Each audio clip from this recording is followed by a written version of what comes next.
온라인 예배 에티켓. 당신은 준비된 예배자입니까? 지금 당신의 복장은 집에서 입던 옷 그대로 교회 갈 때처럼 깔끔하게 지금 당신의 자세는 침대에 누워서 편안하게 책상에 앉아서 준비된 자세로 찬양을 부를 때 당신의 자세는 누가 들을라 침묵을 지켜요. 마음을 다해 소리내어 찬양해요. 기도할 때 당신의 자세는 누가 보지도 않는데 다른 짓 좀 하면 어때? 마음과 정성을 다하여 진심으로 당신의 예배 자세는 어떤 모습인가요? 준비된 몸과 마음으로 하나님께 영광 돌리는 거룩한 예배 시간 되시기 바랍니다.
거은 고를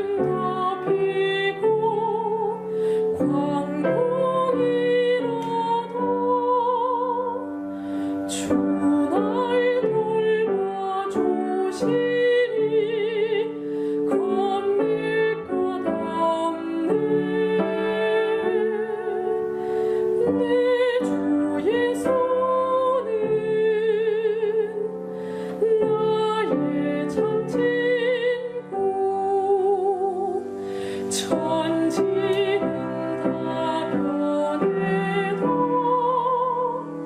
주날 안 버리네. 괴로우니 다가나 낙심치 않네. 영원한 그 사랑이 나를 붙드네. 내 주의 손은 나의 참 친구. 천지는 다 변해도 주날 안 버리네.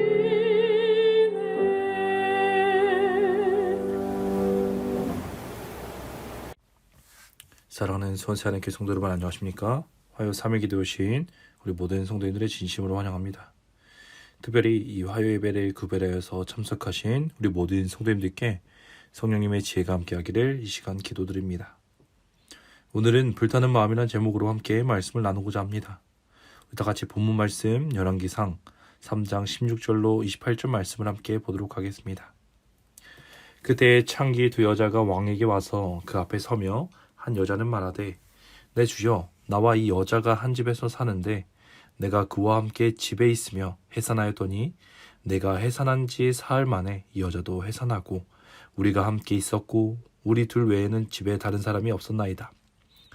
그런데 밤에 저 여자가 그의 아들 위에 누움으로 그의 아들이 죽으니 그가 밤중에 일어나 이 여종 내가 잠든 것 사이에 내 아들을 내 곁에서 가져다가 자기 품에 누이고 자기의 죽은 아들을 내 품에 뉘었나이다. 아침에 내가 내 아들을 젖먹이려고 일어나 본즉 죽었기로 내가 아침에 자세히 보니 내가 낳은 아들이 아니더이다 하매, 다른 여자는 이르되 아니라 산 것은 내 아들이요 죽은 것은 내 아들이라 하고, 이 여자는 이르되 아니라 죽은 것이 내 아들이요 산 것이 내 아들이라 하며 왕 앞에서 그와 같이 쟁론하는지라. 왕이 이르되 이 여자는 말하기를 산 것은 내 아들이요 죽은 것은 내 아들이라 하고, 저 여자는 말하기를 아니라 죽은 것이 내 아들이요 산 것이 내 아들이라 하는도다 하고, 또 이르되 칼을 내게로 가져와오라 하니 칼을 왕 앞으로 가져온지라. 왕이 이르되 산 아이를 둘로 나누어 반은 이 여자에게 주고 반은 저 여자에게 주라. 그 산 아들의 어머니 되는 여자가 그 아들을 위하여 마음이 불붙는 것 같아서 왕께 아뢰어 청하건대, 내 주여 산 아이를 그에게 주시고 아무쪼록 죽이지 마옵소서 하되, 다른 여자는 말하기를 내 것도 되게 말고 내 것도 되게 말고 나누게 하라 하는지라. 왕이 대답하여 이르되 산 아이를 저 여자에게 주고 결코 죽이지 말라. 저가 그의 어머니라 하매, 온 이스라엘 왕이 심리하여 판결함을 듣고 왕을 두려워하였으니 이는 하나님의 지혜가 그의 속에 있어 판결함을 봄이더라. 오늘 본문의 말씀은 우리가 너무나도 잘 아는 말씀입니다. 특별히 솔로몬이라고 이야기하면 교회를 다니지 않는 사람이라도 이 재판에 대한 이야기를 많은 사람들이 알고 기억하고 있습니다. 분명 이 재판은 하나님의 지혜를 얻은 솔로몬이 그 지혜를 통하여 어떻게 판결하는가에 대하여 부여주고 있습니다. 그런데 저는 오늘 이 시간 조금 더 시대적 상황을 알아보고 이 재판의 의미에 대하여 더 깊게 나누고 싶습니다. 과연 솔로몬의 이 왕으로서 첫 재판의 모습을 왜 이 재판으로 기록하였는가 함께 살펴보고 은혜 받는 시간 되기를 간절히 바랍니다. 먼저 저번 주 저희가 함께 나눴던 말씀처럼 솔로몬이 왕이 되어서 첫 행보에 대하여 3장은 이야기하고 있는데, 그 행보가 다음같이 이야기합니다. 솔로몬이 애굽 왕 바로와 더불어 혼인 관계를 맺어 그의 딸을 맞이하고 다윗성에 데려가다가 두고 자기의 왕궁과 여호와의 성전과 예루살렘 주위의 성의 공사가 끝나기를 기다리니라. 그때까지 여호와의 이름을 위하여 성전을 아직 건축하지 아니하였으므로 백성들이 산당에서 제사하며, 솔로몬이 여호와를 사랑하고 그의 아버지 다윗의 법도를 행하였으나 산당에서 제사하며 분향하더라. 저번 주 우리가 함께 나눴던 말씀처럼 이 솔로몬의 첫 행적은 애굽의 딸, 이 바로의 딸과 결혼하는 것으로 시작되게 됩니다. 그런데요, 전에 말씀드렸던 것처럼 이 행동은 하나님에게 있어서 옳은 행동으로 보였을까요? 절대 그렇지 않습니다. 솔로몬이 왕으로서, 특별히 하나님의 백성으로서 그가 다른 나라에게 힘을 빌려 나라를 강성하게 하고자 하는 것은 참으로 어리석은, 지혜롭지 못한 행동이었습니다. 그러나 이처럼 솔로몬은 다른 나라의 힘을 빌려서라도 그 나라를 강대국으로 만들고자 했던 것입니다. 그렇게 그가 판단하고 했었던 일들이 결국에는 이스라엘 땅에 많은 이방신들이 자리를 잡게 하며, 특별히 제하지 않았던 남아있던 산당들은 우상숭배를 하는 데에 사용되기 시작하였습니다. 그리고 결국 이스라엘은 두 나라로 흩어지게 되는 결과를 가지고 오게 됩니다. 그런데 여기서 우리가 주목해야 될 것은 오늘 이 열왕기서가 언제 쓰여졌냐는 것입니다. 열왕기서가 언제 쓰여졌을까요? 그것은 바로 이스라엘 백성들의 포로기에 쓰여졌다는 것입니다. 바벨론에 유배되었을 때에 고통받고 있었던 백성들을 위해 쓴 글인 것입니다.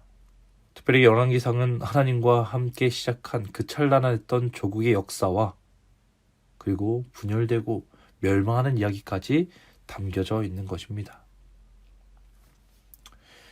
이처럼 포로 생활하며 정말 힘들게 살아가는 이 백성들을 위하여서 이 열왕기서가 쓰여졌다는 것입니다.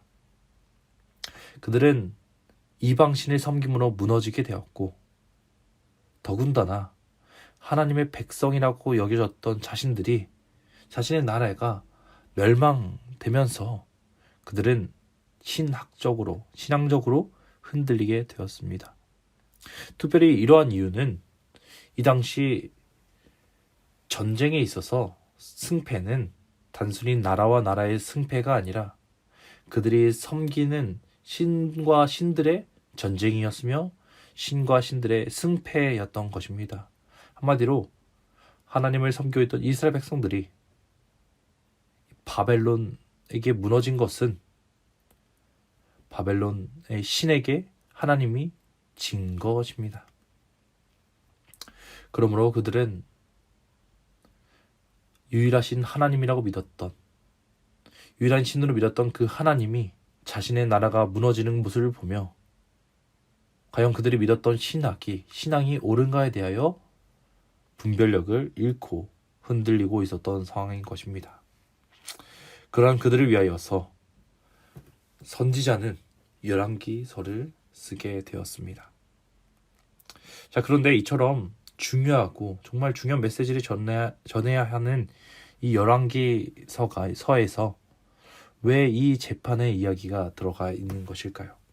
오늘 이 시간 그것을 함께 이야기해 보려고 합니다. 특별히 오늘 본문의 말씀 28장에서는 이 재판을 통하여서 하나님의 지혜를 받은 솔로몬이 얼마나 의로운 판결을 내리며 하나님의 지혜가 얼마나 대단한 것인지 하여 우리에게 보여주고 있습니다. 그런데 우리가 조금 더 이 부분에 있어서 깊이 들어가 보면 더 좋은 모습을 발견할 수 있게 됩니다. 아까 방금 말씀드렸던 것처럼 당시 나라와 나라 간의 전쟁은 단순히 국가 간의 국방력의 싸움이 아니었습니다. 신들의 싸움이었던 것입니다. 그러므로 이스라엘 적들은 하나님을 부정하고 결국엔 이스라엘 백성들이 졌다는 것은 하나님이 계시지 않다는 것으로 그들에게 느껴졌던 것입니다. 그리고 결국 이스라엘 백성들도 그 힘들고 어려운 상황 속에서 자신들이 버림받은 것으로 생각하며 그들이 하나님의 존재와 능력 자체를 부정하게 되었을 것입니다. 그런데 오늘 이 본문의 말씀에서 이러한 상황 속에 빠져있는 그들에게 분명한 메시지가 전달되고 있음을 우리는 보아야 합니다. 자신의 아기를 포기한 그 어머니의 이야기를 들었을 때에 이스라엘 백성들은 하나님을 기억하였을 것입니다. 한번 살펴보도록 하겠습니다. 이 아이와 그리고 그 자신의 아이라고 주장하는 두 여인이 이 솔로몬 앞에 서게 됩니다. 자, 그런데 이때의 솔로몬의 판결은 어떠하였습니까? 모두 자기 자식이라고 우기자 솔로몬은 칼을 가져오라고 이야기합니다. 그리고 그 칼을 가지고 이 아이를 반으로 잘라서 두 여인에게 각각 나눠주게 하라고 명령하였습니다. 그런데 여기 있어서 두 여인의 극명한 차이가 보여지게 됩니다. 한 여인은 이야기합니다. 좋습니다. 그 왕의 명령처럼 그 아이들을 나누어 내 것도 되게 말고 내 것도 되게 말라고 이야기합니다. 한마디로 아이가 죽어서 서로의 것도 되지 못하게 하자고 이야기하는 것입니다. 그러나 한 여인은 이렇게 이야기합니다. 그 산 아들의 어머니 되는 여자가 그 아들을 위하여 마음이 불붙는 것 같아서 왕께 하려 청하건대 내 주여 산 아이를 그에게 주시고 아무쪼록 죽이지 마옵소서 하되. 성도 여러분, 만약 성도님들께서 이 두 여인의 상황에 있다라면, 진짜 아이의 어머니의 입장에 있었다라면 성도님들은 어떻게 행하셨겠습니까? 만약 내가 그 아이를 그 자신의 아이라고 속이는 그 여인에게 주지 않는다면 내 아이가 죽을 수밖에 없는 것입니다. 그러므로 결국 아이를 포기하는 것이 그 아이를 살릴 수 있는 유일한 방법인 것입니다. 다시 한번 말씀드리겠습니다. 아이를 포기하는 것이 그 아이가 살 수 있는 유일한 방법인 것입니다. 그러므로 진짜 엄마는 그 아이를 포기해서라도 그 아이를 살리고자 한 것입니다. 오늘 본문의 말씀 속에서 26장에 그 산아들의 어머니가 되는 여자가 마음에 불이 붙는 것 같다라고 이야기합니다. 이 마음은 창자라고 원어로서는 해석할 수 있는데요. 이 고대 근동 지방 사람들은 창자에서 이 마음이 나온다라고 믿었습니다. 한마디로 정말 내 마음이 그 아이를 살리고 싶지만, 그 아이를 내 아이로서 받아들이고 싶지만, 정말 불타는 마음을 가지고 있지만 그 아이를 살리기 위하여 포기하는 어머니의 마음을 우리가 볼 수 있는 것입니다. 그런데 이처럼 창자가 불타는 것에 대하여 성경은 긍휼이라고 표현하고 있습니다. 예레미야 31장 20절입니다. 에브라임은 나의 사랑하는 아들 기뻐하는 자식이 아니냐. 내가 그를 책망하고 말할 때마다 깊이 생각하노라. 그러므로 그를 위하여 내 창자가 들끓으니 내가 반드시 그를 불쌍히 여기리라. 여호와의 말씀이니라. 에브라임은 이스라엘을, 이 유다를 지칭할 때에 사용되는 또 다른 이름입니다. 그런데 하나님께서 내 창자가 들끓으니 내가 반드시 그를 불쌍히 여기라라고 이야기하고 있습니다. 즉 오늘 이 사나이의 어머니의 모습은 이스라엘 백성들을 바벨론에게 떠나보낸 포기한 하나님의 마음에 대하여 대변하고 있는 것입니다. 하나님을 섬기지 않고 우상 숭배로 인하여서 그들이 계속적으로 그와 같이 우상 숭배를 할 경우 그들은 멸망에 이를 수밖에 없었습니다. 그러므로 하나님께서는 잠시 그들을 살리기 위하여 그들을 잠시 포기하여 이 바벨론의 포로가 되게 한 것입니다. 오늘 우리가 함께 살펴본 이 본문의 말씀은 분명 하나님께서 주신 그 지혜에 대하여 이야기하고 있습니다. 솔로몬에게 주신 그 지혜에 대하여 이야기하고 있는 것입니다. 그러나 오늘 그들에게, 힘든 상황 속에 빠져있는 그들에게, 희망이 없는 그들에게, 그들이 왜 그와 같이 포로에 있는지에 대하여 그 이유를 알려주고자 오늘 본문의 말씀이 쓰여졌다는 것입니다.